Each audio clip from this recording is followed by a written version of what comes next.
Hey Canucks fans, we may have gotten a glimpse as to what our opening night roster may look like.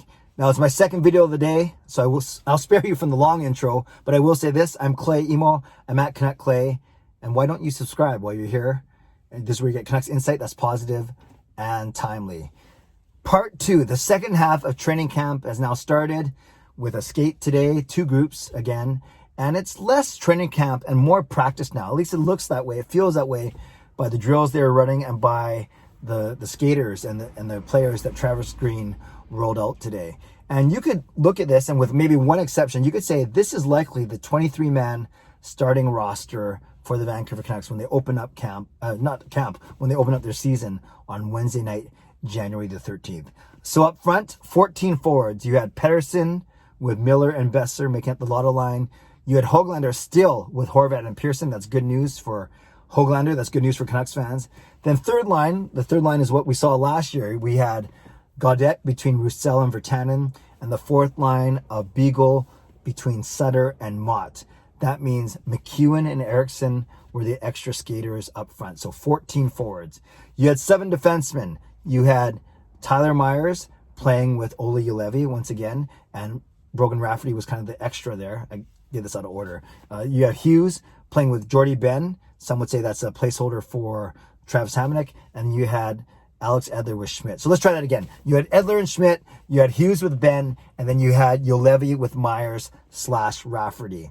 And that's where I think, so 7 defensemen, that's where I think the change would be, is you're likely going to bring Hamonic into that group and take Rafferty out, and then Benn would be your extra defenseman if you go 14 and 7. And then goaltenders, as of note, it was Braden Holtby that was in the starter's net. Now, a lot of things can change. They might put Thatcher Demko in the starter's net for tomorrow's practice, but for all intents and purposes, it was Holtby as the quasi-starter today. Don't want to make it too big of a deal out of that just yet. A couple interesting things here. Firstly, the guys that weren't there. Actually, the first interesting thing I'll say is I'm actually surprised that Travis Green went to this right away. On one hand, I kind of get it. If these are the 23 guys he's going to roll with, just substitute Hamonic for Rafferty, like I said. Then I guess you do want them playing on the same lines and the same D combos and trying to replicate actual practices as they prepare for the first game. I get that. So I get Travis Green wants to win, and this is going to give him the best chance to win, to practice for as long as he can with his set amount of guys. But I am surprised that some guys who said that they were going to get a crack and a fair shot, not sure if they really got a fair shot or a fair crack. And I'm not complaining. It's a short, compressed training camp and season with no exhibition games. So you got to be ready to go when your season opens on Wednesday night, January the 13th. But Sven Berchi, for instance, he didn't really get a chance to play on an actual line except in the scrimmages. Same with a guy like Jace Harlock or a guy like Cole Lind, for instance. So there's some of the forwards, Justin Bailey, another one. So those are some of the forwards who obviously were not in the top 14, who I'm not sure they even skated on a full line for a lot of training camp, except for the scrimmages. And then on the back end, I'm a little bit surprised it was Rafferty over Chatfield. And then, of course, I guess Jack Rathbone is the other major name, because we're always talking about this foursome, right, of Juolevi, Rathbone, Rafferty, and Chatfield. Well, Rathbone struggled at times, and it looks like Rafferty, at least today, supplanted Chatfield as part of the top 7 defensemen. But like I said, that's just likely until Travis Hamonic is able to play at the start of next week. So that was like my first observation. Was I was kind of surprised that they went straight to the 23-man or a perceived 23-man roster. And I was surprised because it seems like some guys who said they'd be given a chance maybe didn't get as big of a chance as they wanted.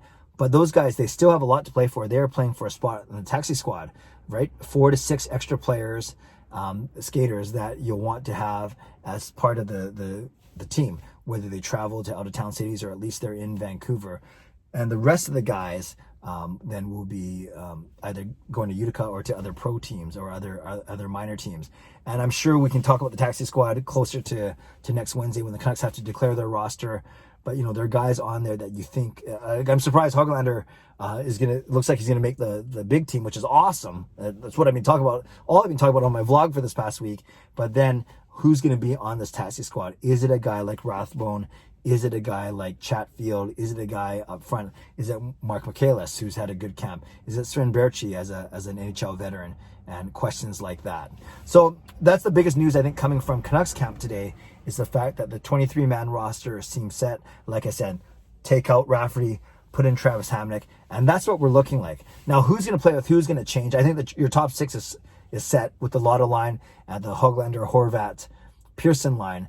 But then the bottom six is where I think there's a bit of intrigue. You have three centers for two spots between Gaudette, Beagle, and Sutter. And then up until yesterday or 2 days ago, Beagle wasn't even skating on a line. It was actually an interesting line of Sutter in the middle between Virtanen and Motte, and then a line of MacEwen on one side, Roussel on the other side, with Gaudette in the middle. So Beagle was the odd man out. Today, they had Beagle in the middle and they put Sutter to the wing. And then you basically had the bottom six that you had last season, which wasn't the best bottom six. It was Gaudette, like I said, between Virtanen and Roussel, and it was Beagle between Sutter and Motte. And I remember saying that combination of six players a lot last season, and that means, like I said, Louis Eriksson and Zach MacEwen on the outside looking in, at least today. Now, things could change over the next few days, but Travis Green likes to send statements, likes to make statements with his first day of training camp or his first day of the second half of training camp. So maybe, just maybe, we can read into those lines a little bit. They did some special teams practice as well. The first power play unit, the five guys you'd expect. The second power play unit, not really a priority because they were working on penalty killing. Tyler Motte was not one of the penalty killing duels, but that's because he likely has a spot already. They were trying guys like Virtanen and Roussel and Gaudette. So we'll see how those special teams units shake out over the next few days as well. Lastly, COVID. It's going to be obviously a big story this season, and it's already reared its ugly head today. Dallas Stars, 6 players and a couple staff members. Columbus Blue Jackets, undetermined or unannounced number of players and staff members. So both teams have had to shut things down for a bit. And with the Dallas Stars in particular, they've already said that the first 2 games of the season will have to be rescheduled. So it has begun, and I think they're going to, NHLs have to be flexible, nimble, pivotable. That's not a word. They got to be able to pivot. And we know that was going to happen, and we're confident that the NHL and its all its brilliant minds will be able to make things happen. But yes, it's going to be a reality of the season for sure. The baseball, football, and basketball all had to work around it already. So the NHL, we shouldn't expect them to be any different. Okay, Canucks fans, by the way, and join me tonight, 10 o'clock, with Gravity, with Nathan, previewing the Central Division, my final divisional preview of the 4 divisions. This one is a lot of fun. It flows really quickly. Nathan's smart guy, and you'll see. And I hope you join me. He'll be in the chat as well. So join us tonight at 10 p.m. Pacific time for that video premiere. For now, though, tell me about these lines. Tell me about this D combos. Tell me you're okay with what you saw and heard about from just now about the combinations rolled out at Canucks training camp / practice this morning. And how are you feeling about this group of players we have assembled? You know from my vlog from this morning about Edler-Schmidt and my vlogs about Nils Hoglander throughout the week, I'm excited. And I think the Canucks are going to surprise some people. I had them, picked as high as 3rd. I was kind of iffy about that, but with Hamonic and with Hoglander's hopefully emergence, I think that's, I'm pretty confident in that pick now. A lot more confident than I was about a week ago. So Canucks fans, leave a comment below. I'd love to read, react, and reply. Subscribe if you like to. Like this video if you like to. Stay safe, stay healthy. Take care of yourselves and take care of each other. We'll see you at 10 p.m. tonight. God bless, and go Canucks go.